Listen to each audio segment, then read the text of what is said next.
And as promised from episode 44, we are going to be going back into St. Louis today, as well as other places. We have even more to share about this incredible city, as well as this general location. I want to show you all something that is hidden under a layer of grass. And if we just removed the grass, we all know at this point what we would find. But how incredible is it? Let's find out today.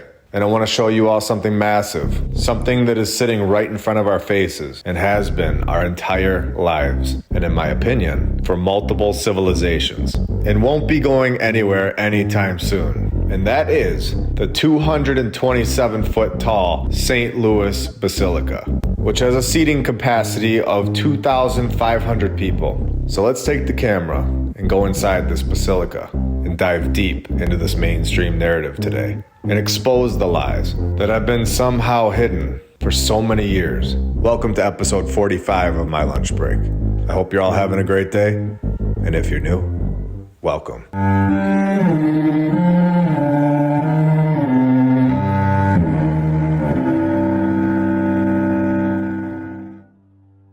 And I want to thank all of our sponsors over on Patreon. Thank you to FlatEarthDave.com. You can check out his app. I'll put the link in the description, and you can use my referral code, MLB. The app is awesome. It shows a lot of videos that are really hard to find. They've got them all in great playlists. He also has My Lunch Break on the homeschool section of the app, which is really cool. Thank you for that.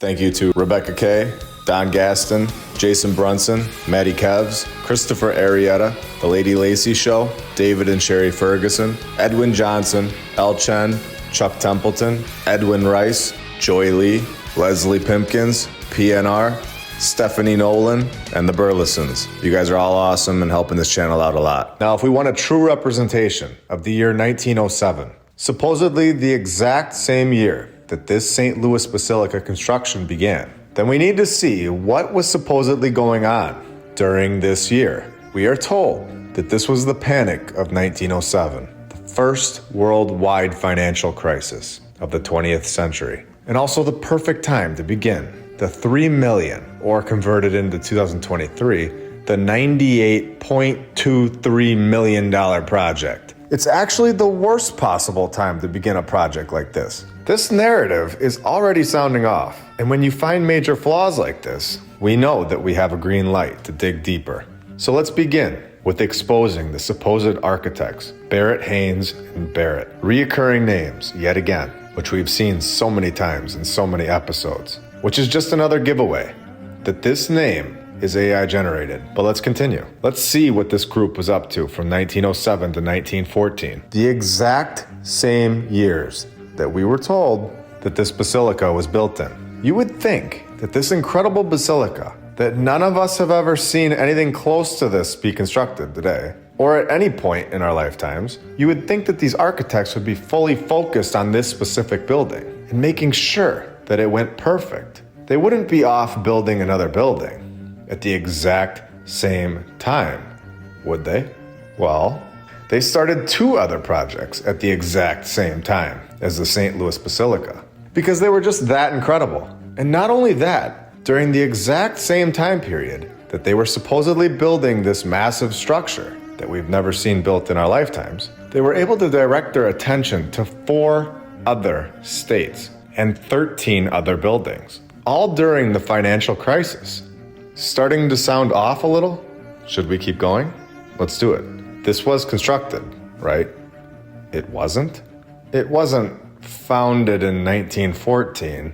So we have another building that is found, and it's right in front of our faces. You do not find your house. You construct your house, and you build your house. If you need to go back and watch episode 35 for a reminder on the legal definition of the word founded, I suggest doing that after this episode. Here on the Basilica's website, we begin to find reoccurring words, and it gets really strange. The probability of this type of verbiage reoccurring in all of these narratives is mathematically impossible. Here we go. This is going to be another proof that the narrative is written and generated by the AI in the exact same sentence. We find a completely made-up story to attempt to trick us into thinking that it's a real event and giving it legs to stand on. Here we go. The altar was the gift of Mr. and Mrs. William Cullen McBride, whose daughter, Kathleen, would become the new cathedral's first bride. So in your face. The McBrides get the first bride. Of course they do. Now, remember, there's never any details on the actual construction process because the construction never actually took place in this timeline. They do not explain how many men were used in the construction. This wasn't thousands of years ago. There should also be photographs of the building's construction. The camera was invented in 1816, so there should be something at this point, but there's nothing. I went to Chicago with Sean Hibbler a few weeks ago. He's awesome and also exposing a lot of lies, and has been for a long time. We got a lot of cool stuff on film for the new documentary coming out in 2024, Old World Order. I'll put the link to that right in the description below. But we were asking the staff questions about the building's construction, and I'm not going to get too far into this because I don't want to give anything away. But we were basically asking why there was no photographs of the construction of the building that we were looking at, exactly like we are currently asking about the St. Louis Basilica. And the staff worker was basically saying, why would they waste their time to set up a camera back then when it would take so long to take a photo of the construction? And she was giving the excuse that you couldn't just snap a picture with your phone like you can today. Now, I'm sorry, but when you are spending the equivalent to nearly $100 million on a building, and it only takes 3 to 5 minutes to take a photograph in 1910, someone would have done it somewhere in the world. The excuse that it would take too long and is an inconvenience is absolute nonsense and is a crutch to hold on to believing the mainstream lie. This was not thousands of years ago. This was relatively recent, and we do not have a single photograph of the construction process. It's a massive flaw in the mainstream narrative. Thomas P. Barnett was the architect for the St. Louis Basilica. His father, George I. Barnett, not a real photo, even though they had cameras in the 1800s, especially for supposedly famous people. Now I'll tie this back in really quick here, but I want to show you all the repetition again and how obvious the lie is when you can see from this side of the board. So George finished his amazing training in England at the age of 16 and then trained with Thomas Hine. So we have another Thomas. Do we remember that his son is also Thomas? So 2 out of the 3 names are Thomas. And not only do we have this weird fact about George, but we also have this to prove my point that these are all fictional characters, especially anyone doing anything significant before 1850. They don't even know how old he was when he died because they don't give us his actual birth date. Remember, again, this is not 1,000 years ago. They know all about him when he was 16, but no clue when he was born. And these are the people that we are supposed to trust with our history. Now, are you ready to expose this thing and show how this is mathematically impossible? Are you ready to see how this is all scripted and, in my opinion, not real people? Here we go. There are 4 people involved in this story, and we are very deep right now into this. So just bear with me. 4 people. We have the father, George I. Barnett. We have his 2 sons, Thomas Barnett and George D. Barnett. And then we also have one more guy involved in this supposed architect firm, John I. Haynes, that are all connected in the weirdest way possible and proves that this is mathematically impossible and a total lie. So here we go. We have all 4 of these people right here, both Georges, Tom, and brother-in-law John. The father, George, was born in 1815 and died in 1898. The odds of him being born on December 29th, 30th, or 31st are 0.008%. So he died at the age of 82, since he most likely did not have his birthday yet in 1898. Now let's take a look at John Haynes, the son-in-law to George. He was born in 1860 and died in 1942. What are the odds that he also dies at the age of 82, just like George? And then we can take a look at both of George's sons. Let's start with George, the kid. He was born in 1863 and died in 1922. So he died at the age of 59. What are the odds that the other brother, Thomas, also dies at the age of 59? What are the odds that these 4 characters are all connected? Thomas P. Barnett, born February 11th, 1970, died September 23rd, 1929, at the age of 59. Can you see with open eyes now? Do you see how this is all here for us to find? All we have to do is look. These are characters. This building is not from our civilization. It is from a previous civilization, and we are being lied to about how it got here. There are clues within each one of these narratives. It is up to us to find them and expose them. And what are the odds that the exact same year that the St. Louis Basilica is found, the Barnett, Hayes, and Barnett Architects Company dissolves? What are the odds? You all know what I think about that. I want to point one more thing out about this narrative that I found, and you tell me what you think about this. On Wikitree, I found John Haynes, and we were told that he married into this Barnett family, with George being his father-in-law. We are told this multiple times, but when you go on Wikitree and we find this character, it starts to get even more strange, because it says that he was the husband to Harriet Haynes, which is obviously his last name, but let's click on her name. And what do you know? She is not related to George Barrett. Her family name originally being Hellery. Her dad was Henry Hellery, having zero relation to George Barrett. And this is the same John Haynes guy, being involved in the Barrett and Taylor firm as a draftsman. This is all proving that the narrative is a total fabrication. It is all over the place and shouldn't be trusted at all. When I am told one lie, I begin to question it. But when I am told an overwhelming amount of nonsense by the mainstream narrator, like we have been today, the narrator has lost my trust forever. This is not the first time. We have hours and hours of documented evidence showing that the mainstream narrative is not to be trusted at all. Here we have the Cahokia Mounds, which is only 10 miles away from St. Louis, but in my opinion, all connected to the past civilization. It's very clear that this specific location on the grid is of importance. In my opinion, these are all areas on the map that the Earth gives off a natural energy that is extremely powerful, that the past civilization was able to take advantage of. Do the so-called controllers of our current civilization know this and take advantage of this today? I would say yes. And it's weird because you have pyramids all over the place. They're everywhere. Maybe not as big as the monks' pyramid, but there were a lot of them that have been destroyed in the last 100 years. This one is actually still here, which is exactly how our construction works today. It just lasts forever. Oh, it doesn't? No, it doesn't. And it's so weird just looking at these pictures. They look so out of place. And they look out of place because they are. And we know this here. But you look at the ground and it looks so fresh, like brand new topsoil that you buy from Home Depot. Like the grounds crew just got done raking it and getting it ready to be shown off to the public. It's honestly so weird. And what are these people doing? They don't even look real. Where are they walking to? They all look dressed up and just taking a stroll. My opinion is that those are Photoshop people. We have seen this kind of thing so many times, where they don't show any faces, and the people don't fit in with the picture. Exactly how the building, or in this case pyramid, doesn't fit in our timeline. This one was from Italy and was allegedly built in 12 BC. Oh, in only 6 years. Because of course they know the exact start and finish dates of things from 2,000 years ago. But they don't know the exact same information from only 100 years ago. And we have shown this time and time again. Over 2,000 years ago? Yet Abe Lincoln was born in a shack? So yeah, I'm not buying that nonsense. Honestly, this is the kind of stuff that gives it all away.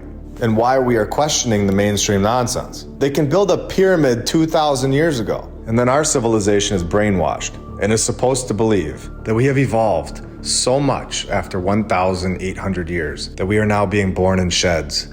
I can't speak for everyone, but I am not going to sit here and just accept that. As I walked around this site, it is 2,200 acres.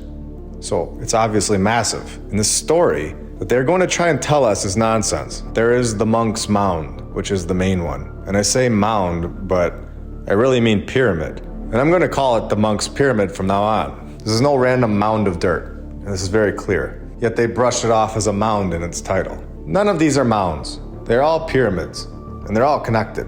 Monk's Pyramid is 100 feet high, 955 feet long, and 775 feet wide, making it the same size at its base as the Great Pyramid of Giza, right here next to St. Louis. Let's continue on to this paragraph. The perimeter of its base is larger than the Pyramid of the Sun at Teotihuacan. All right, so we have something massive, and extremely important here, covered by a layer of dirt and grass. If the layer of grass was removed and exposed what is really under it, the entire USA narrative would be completely shredded and thrown in the garbage, as it should be. People would be so confused why there's a massive pyramid and other pyramids connected to each other.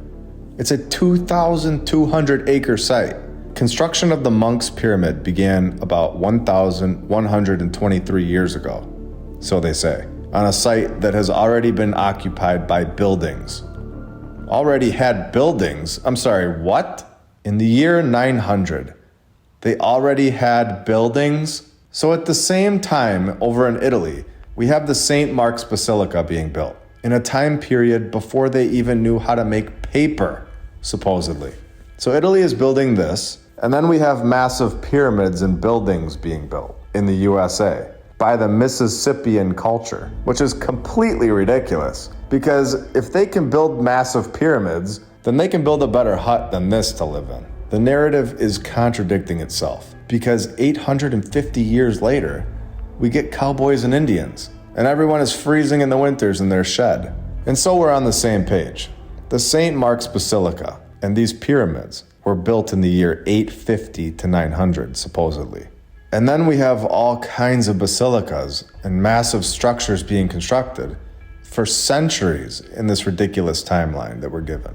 And then once 1900 hits, we are no longer able to construct the St. Mark's Basilica, or a Cologne Cathedral, or a Milan Cathedral. It is very clear that there was a reset, and our timeline is a complete fabrication, in my opinion. Now, if you're on the fence, this should help bring you over. If this was a narrative that you would stand by, blindly accepting no matter what, I think this is the time to reconsider. Since you would be backing up a mainstream narrative theory that is, by admission, a theory and not at all proven, botanical or a substance from a plant that they found that remains from the Monk Pyramid, suggests it was built much more quickly than previously thought, suggests, perhaps, maybe, on the order of several consecutive decades, but we don't know. It might be, providing an alternative view of its construction history. And there we have it. The mainstream narrative cannot explain these structures because they don't fit into the mainstream timeline. A much more logical explanation is that the previous civilization was here, an extremely advanced civilization. Should we blow this narrative away? Should we expose it and show that they are not being truthful with us? Should we show that it's not from 1,000 years ago? Let's do it. Thomas I. Ramey, who bought the site in 1864, of course. As soon as the 1800s hit, like we talked about, this was when they had to figure out the narrative, and this site was not fitting in. They tell us that an era of more responsible ownership began. What a joke. Many artifacts were found at or near the surface. Really? Finding the old world's things and removing them so that we don't see. Very interesting. So there were things here in the 1800s that would have been important for our research. Ramey had a tunnel made, or did he locate one? After everything we have seen, even in the last 5 episodes, do you think this guy made a tunnel, or do you think he found one? And of course, they brush it off and say that the tunnel revealed nothing of historic interest. I'm sorry, but the first time I read that, I laughed out loud. Could this be any more in your face and right on point with what we are talking about? Tunnels, removing things from the site, all once our new civilization's timeline hits. Not in the 1400s or 1600s, no. Right when the mid-1800s hit, this all takes place. Incredible. And if you thought I was crazy, thinking that removing the dirt would expose the past civilization's work, let me show you what I'm talking about and exactly why they keep this thing covered up with grass and dirt. In 1970, they adopted an incredible strategy, one that only a genius would ever think to do, scraping away the topsoil. Unbelievable. They dug down 2 feet, and this quickly revealed various features, including what appeared to be the outline of the temple. 2 feet under the dirt, we have a temple. We have something unbelievable. This is not a mound. This is a pyramid, and I'm sure the architecture is insane and unexplainable in this make-believe mainstream narrative timeline, which is why it's covered up with dirt and grass, as well as the rest of the 2,200 acres of pyramids. This technique was, of course, opposed by professional archaeologists, so they stopped because they found too much and would shatter their lie. Wow. Now here in the preservation section, they're going to try and explain how it stays in perfect condition for hundreds and hundreds of years. But right when the 1950s hit, all of these random natural catastrophes happen. And of course, accidentally damage the clay layers within. Can you believe it? I don't. And to put a nail in this narrative, once and for all, they say this was a clay structure, but workers discovered a mass of stone deep within the mound. This is a stone structure, not a clay structure, and we are being lied to about this pyramid at every turn, covered by dirt, and the previous civilization's work is hidden in plain sight. I also went to the St. Louis Art Museum, which had the exact same interior layout as the Field Museum in Chicago, which is very strange. We all know these buildings were not built originally to be museums, but honestly, just standing in them makes you feel as if you're in a building created for giants. The doorways are massive. The ceilings are so high, it doesn't make sense for a civilization that is short and struggling through the tough times, and without proper architecture education, and going home to their huts and riding around on donkeys to be constructing massive Greco-Roman buildings, all to just show off some bones that were made in China? That was not the true reason, and we all know this. I will be getting into the narrative of this building in episode 46, as well as showing you guys the inside and what they have in their basement, as well as a few other things that I'm excited to share. We have a lot more stuff on the way. I really hope one day we can get this community big enough that we are all able to get together and get that dirt and the grass off this pyramid in central USA and let everyone see what's really under there. The view from the top of these pyramids were incredible. Being able to see the city of St. Louis from the top was very cool. And I want to leave you all with this thought. While walking up to the pyramids and just using our knowledge, and with everything else that we know about this topic, it really made me wonder how much bigger underground this pyramid really is. All right, and I don't want to be done yet. We have a short bonus for today. And as a thank you for your support, I want to have some fun and speculate on something with you all. I want to speak about the city of Turkmenistan and just introduce it for everyone that hasn't come across it yet, and also go deeper into the connection between the house of worship and this city. So there was a city named Turkmenistan, and they were supposedly taken over by Russia in the 1800s. The exact timeline that we are talking about here, where the narrative officially begins for our current civilization, in my opinion. Now, if you are new, Russia and Tartaria were the same land on the map. Russia takes over Tartaria, and Russia's flag is showing the man on the horse stabbing Tartaria's flag symbol, the griffin. So Russia is taking over these territories, including Turkmenistan, a place that is so strange. It basically looks straight out of the old world and untouched. The reason I bring this up is because we have this structure in Chicago, and we are seeing that it is all connected and 100% on a worldwide operation. The first house of worship for this group in what is now Turkmenistan, and this is how they're going to introduce all of these exact same looking structures all over the world. And what do you know? The only one that's gone is the one that was in Turkmenistan. What are the odds? So this is where we can go ahead and find even more structures from the past civilization, because they are attempting to bunch them all together to explain them all away. So we are given 8 locations of these structures that are currently standing, and honestly, these remind me exactly like Frederick's Church in Denmark. They look like we're just seeing the top of them, and they are actually so much bigger underground. We are given the one in Wilmette, Illinois, Kampala, Uganda, Sydney, Australia, Langenhain, Germany, Panama City, Panama. And is anyone else seeing what I'm seeing? That they are all in the middle of nowhere? It's very odd. Just like Turkmenistan, where it is literally in the middle of nothing. And in every single picture of this city, there are basically no people. And you have to ask logical questions at this point. Why build massive buildings and structures for nobody? You wouldn't. In my opinion, these buildings were simply found. And there is a lot more to see here in this city. And I'll dedicate a whole episode to this. But to prove the point, Teapapata, Samoa has one as well. In the middle of nowhere. It's just weird. New Delhi, India, same thing. And of course, we have this one in Santiago, Chile. It's weird. They are nowhere near anything. I know some of these were built recently, but the fact of the matter is that they all have consistencies and give us clues. And when you find smoke, there's normally fire. Patterns are extremely important when looking for lies. And that is what we are seeing here. They all have connections to Turkmenistan. And they are all in the middle of nowhere. It's odd to say the least. Are these places sitting on ley lines connected to the Earth's natural power source? Are there tunnels in these locations? We can see that the public blueprints show that this building is bigger than we can see and goes underground. And there is a door at the bottom here.